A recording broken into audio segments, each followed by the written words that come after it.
எங்கள் வீட்டு குழந்தைங்களோ உங்கள் வீட்டு குழந்தைங்களுக்கு இருந்தாலும் நான் சொல்கிற இந்த டிஷ்ஷு செஞ்சு கொடுத்தா குழந்தைங்க நல்லா விரும்பி சாப்பிடுங்க. இப்போ தேவையான பொருளாக பார்த்துக்கலாம்.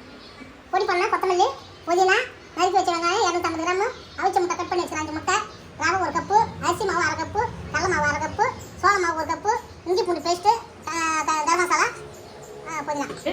இப்போ மிக்ஸ் பண்ணிக்கலாம். ரவை, அரிசி மாவு, பச்சை அரிசி மாவு,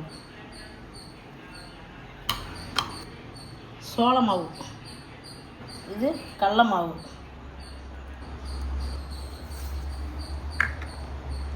மசாலா பொடி, இஞ்சி பூண்டு பேஸ்ட்டு, கறிவேப்பிலை, நறுக்கி வச்ச கொத்தமல்லி,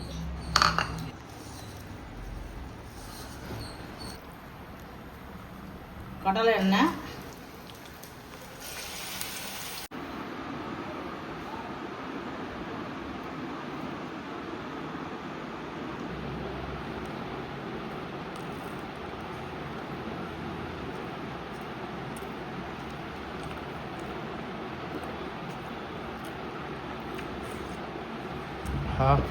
சின்ன சேனலுக்கு எதா இருந்தாலும் அது கொஞ்சம் ஆதரவு கொடுங்க. உங்க பொண்ணான கையை கொண்டு அந்த பெல்லில் தட்டிடுங்க.